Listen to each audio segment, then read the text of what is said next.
Welcome to Gatorado, a little piece of paradise tucked within the swamps of western Florida. We've got golden beaches, gourmet sushi, a state-of-the-art medical facility, and all the entertainment you can ask for. The only thing we don't have is a reason to leave.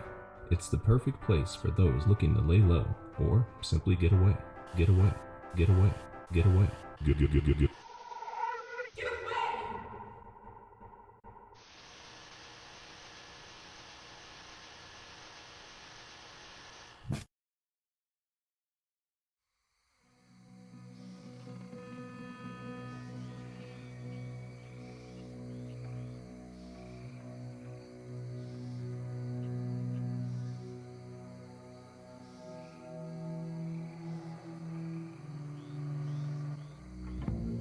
Before the swamp, before the gators, before the drugs and the moonshine, there was just a boy and his sister.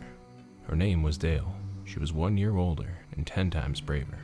They were inseparable as kids. Whenever one ventured out, the other was right there beside him. But the world grew less adventurous as they got older, and so did their home life. Their parents fought almost every night. Arguments turned into fistfights, and fists turned to weapons. Thankfully, cooler heads prevailed, and instead of killing each other, they got a divorce.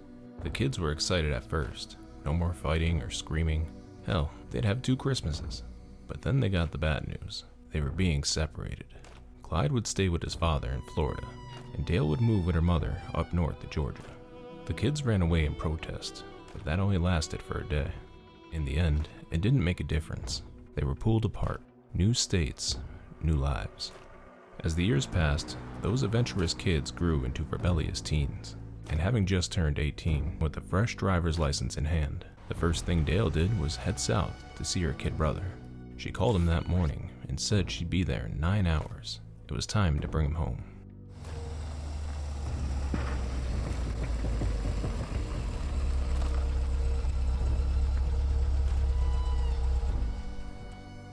But back then, people got directions from sites like Map Journey, and they weren't as accurate as today's navigation apps. Dale took a wrong turn and ended up on Snake Road, a long stretch of abandoned highway that turned into wilderness a few miles in. Some people used it for camping or shooting off guns, but there were stories of more nefarious things. And unfortunately for a young woman lost in the dark, well, some of those things ended up being true. When police found the car, it was empty. The keys were still in the ignition. The door wide open. No footprints or signs of struggle. It was as if Dale had simply disappeared. In a way, that made it more disturbing. After a week of combing the area, the police called off the search, but Clyde never did. For months, he endured the rumors. Some said that a gator got her. Others thought it was aliens, and a few boldly claimed that she took her own life. But they didn't know a damn thing about Dale. For a while, his dad helped search, but even he lost faith after a few months. Now, all Clyde had was himself. Folks started calling him Floridaman whenever they spotted him in the swamps, and the name just kinda stuck. Every day he would start his search where they found Dale's car. He probably inspected every inch of ground within a 500-foot radius, more than once. Yet there he was, back again. But as fate would have it, on that day, an annoying crow cawed atop a nearby tree. Something about the bird's cadence struck a nerve, like a little demon teasing him about his sister. He looked up and shouted, and that's when something caught his eye. Of course, all this time, it never occurred to him to look up. He hopped on a low branch and scaled up the tree, and there, inside of a clump of Spanish moss, he found a white matchbook. The Pleasure Dive, a gentleman's bar. Nobody knew where it was. His dad said it probably belonged to some camper. The cops said they'd look into it, but that was the last he heard from them. Maybe it had nothing to do with Dale, or maybe it was everything. Either way, it made him feel like he was one step closer to finding her. He stared at the matchbook every night, burning that image into his mind. And on some nights, if he took a bath in complete darkness, he could hear her calling out from beyond the void, like a siren beckoning him home.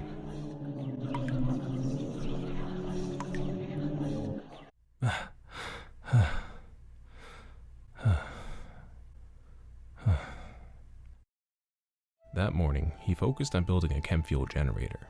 It gave his hands something to do and preoccupied his mind. They didn't need one yet, since nothing ran out of power, but Floridaman just needed the work. Days passed and not much changed. Escobar maintained his fields, Brett focused on cooking, and Floridaman continued talking to Paleologa. But it seemed that the more he tried, the colder she grew towards him. The monotony was broken early on the 15th, when Trash attacked again. This time, they sent a scientist named Gecko to do their dirty work. He was a genius, but he overlooked one major detail. He brought a sandstone club to a gunfight. Brett and Floridaman spotted him approaching from the north. Brett offered to gut him like a pig, but Floridaman opted to trank him instead. The man can give them valuable information, but only if he was alive. It took 2 darts to bring him down, and he was imprisoned alongside Paleologa. The wild lady wasn't very fond of that idea, and she lashed out at everyone. Luckily, Brett managed to restrain her, and the group spent some time going through Gecko's clothes. Like the raider before him, he carried a letter from the Trash leadership, but this one was a bit different. It was written in an urgent tone. Yo, this is an open call for anyone wanting a big payday. We need seasoned fighters to head west and take out a small competitor. There's at least 2 guys there, but a recent report suggests there may be a 3rd. If you got what it takes, report to Blargarg immediately. P.S. The bathroom is closed until further notice. Paper towel using scum. He underestimated us. Either that or he's a fool. That's unlikely. Brett grabbed Gecko's arm and turned it over. There was a faded tattoo on the back of his forearm, a bubbling flask with a skull behind it. This symbol belongs to the members of the Sunken. The what? The Sunken. They were a militia group that used to operate in the Everglades back in the 80s. Bioterrorists who worshipped nature and blamed humanity for all the wrong in the world. Our boy Brett was right on the money. The Sunken were nature-loving extremists who worshipped the earth like it was one giant organism, and they considered themselves part of the immune system. At the time, national headlines were stolen by groups like United Freedom Front and Weather Underground, but these folks weren't any less dangerous. They terrorized the region for years. Chemical attacks, fire bombings, mass poisonings. Hell, they even started attacking gangs because they weren't ruthless enough. The more people suffered, the better. But just when they appeared to be at their most powerful, they sunk away into obscurity. There were rumors. Some said it was a government psyop. Others claimed that they took themselves out, Kool-Aid style. The truth was probably more boring than that. The odd part was, former Sunken members started appearing in local gangs a few years after the incident. None of them can remember what happened on that fateful day, nor where they were the past few years. I guess doing tons of drugs in the Everglades while making chemical weapons will do that to you. If they were around decades ago, then how do you know about them? It was for a school project. Needed something cool. A school project? How often do you write your thesis on the cult militias? I got 100, so it worked out for me. The conversation focused back on their prisoner. The guys agreed to gain Gecko's trust and recruit him to learn more. Floridaman also noticed how small the prison room was, so he built an addition and added a much-needed bathroom. That evening, just as they were beginning to relax, another trash raider entered the area. Prissy Parsons, a highly skilled psychopath. The woman stalked the forest for a few hours, cutting a path through the thick underbrush. Then once the clock struck midnight, she attacked. Brett, being the light sleeper that he was, heard her approach and slipped out the back door. Before she could reach the fields, he was upon her. He kicked mud in her eyes and teased her as she blindly swung her axe. Wait, that sound. She cleared the mud from one of her eyes and saw the large man standing before her. It's you? Her face twisted in horror as she stared at that emotionless mask. Brett stalked forward. Prissy was cut short as Brett angrily lunged at her. Within seconds, she was dead. Next morning, Brett explained to the guys what happened with Prissy. When Floridaman asked if she had anything useful, the big man simply pointed to her marble axe. She probably with Gecko. Must have gotten lost along the way. They confirmed it with the old raider.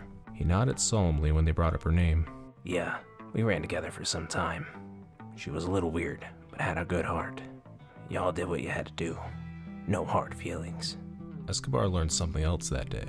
Gecko was a waster, and being as such, needed some form of psychite in order to function properly. Things were fine for now, but eventually he'd need something, or he could fall into a coma. So Escobar started a hidden psychoid field behind the base. Out of sight, out of mind. If Gecko stuck around, he'd have a steady supply. And if he didn't, well, there's always a buyer. And just as the sun was beginning to set on another evening, something incredible happened. Escobar harvested the settlement's first batch of smoke leaf. Beautiful leaves coupled with thick, resin-heavy buds. A lush green canopy that reeked of promise. He looked around like a father admiring his newborns, his green children, his budding empire. The 2nd of August arrived with a bang. Another aerial crash shook the marsh, this time to the far north. Out of the wreckage crawled Vezdoznov Thenov, one of those Floridians that grew horns and blew fire, probably from Daytona. Floridaman spotted her limping through the reeds and hauled her back to base, but Escobar barely noticed the newcomer. He was too focused on his masterpiece. For over 10 minutes he sat there like an old man whittling wood, except instead of a knife, it was his fingers. And instead of a sculpture, it was the perfect joint. He pinched and rolled with the reverence of an artist, each detail inspected. No stems, no seeds, leaf-dried wrap, perfectly cured. Not too tight, not too loose, just pure 100% perfection. Finally, it was ready to be tested. He took a deep, long pull and instantly crumbled off the chair like a rag doll. Turns out, testing powerful smoke leaf while recovering from major food poisoning is a terrible idea. The guys burst out laughing, and Brett carried him over to the medical spot to sleep it off. Over the past few days, Paleologa had stopped speaking to Floridaman entirely, and in his desperation, he turned to Brett. The man, somehow, had a way with people. His plan was simple: breakfast sushi and heartfelt grunts. A real swampy Casanova. But even that got nothing. Paleologa's mind was set. She couldn't be tamed. Afterward, Floridaman stood outside her cell, leaning on the doorframe. He didn't touch drugs often. Booze was his main go-to. But today, the guilt was too sharp, too gnawing. He needed some kind of escape. He lit one of Escobar's powerful joints and wandered into the woods. The smoke hit his lungs, and for a brief moment, he was 16 again, passing a joint behind the bleachers, laughing with his friends, exploring the woods, before life got crazy. Before Dale. The tide of emotion rose in his chest. That ache, that heavy swell of memory. He clenched his jaw and shoved it back down. I know you're still alive. If you died, I'd have felt it. That's how it works, right? A crack of thunder rolled overhead. He flinched and fell hard onto the wet ground. Slowly, he rolled onto his back and closed his eyes against the stinging rain. He laid still like a corpse, wishing the swamp would swallow him whole. And though he was sinking into the mud, his mind drifted elsewhere. For 2 years, Clyde searched every day. He skipped school to comb through old canals and overgrown dirt roads. And when attendance letters started stacking up, he dropped out entirely. School was a luxury. He had work to do. Eventually, the search broke him. His father said it was okay to let go, but Clyde knew better. He hadn't quit. He was just tired. So damn tired. The loneliness, the helplessness, the silence. It all piled up inside, like wet sand crushing the urgency out of him. Every year, he swore he'd start again, but life kept happening. He got his GED, went to trade school with Escobar, landed a decent job. He even met an amazing girl and fell in love. For a while, he convinced himself to stop looking back, but the swamp wasn't finished with him. That ache never left. It lingered like a ghost in his blood, a rot beneath the surface he couldn't cough out. Sometimes he swore he heard noises in the bog, whispers and chanting. He never told anyone. Who would believe him? Eventually, the same instinct that made him protective twisted into something darker. His girlfriend called it possessiveness. She wanted nights out with friends. He wanted to stay inside and hold her close. He tried to explain, but how could he? How do you explain to someone that the shadows watch you sleep? Not too long after, she left. His job followed. Drinking helped. Those demons feared a drunken man. He blamed the world and lashed out against it. But a few stints in jail later, he stopped fighting the dark. If it wanted him so bad, it could have him. That's when his uncle found him and introduced him to the life of bootlegging. Dealing with cops and thugs? That was easier than facing whatever still lingered in that swamp. He wiped the rain from his face and stood, heavy with resolve. I know you're still alive. Please, still be alive. Back at camp, he went to the holding cell and unlocked the door. Get up. Paleologa snarled, hissed, even flinched at him. He didn't budge. Instead, he lifted her up and carried her out into the open. Just then, the rain had stopped, and golden sunlight spilled through the thick clouds. Go on, get. You're free. The woman paused, confused, eyes scanning all around. But when her feet touched that mud, her fear fell away and she smiled, an expression of pure joy, as if the whole ordeal had washed away in the rain.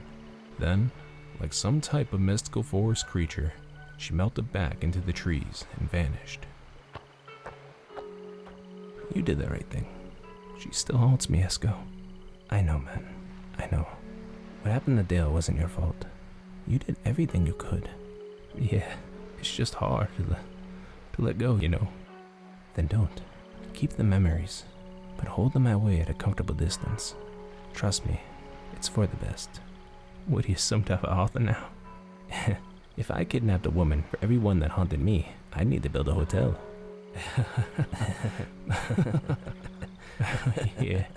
Yeah, I know that's right. They both laughed and stood there for a long while, watching the sunset split the open sky. The swamp was quiet for now.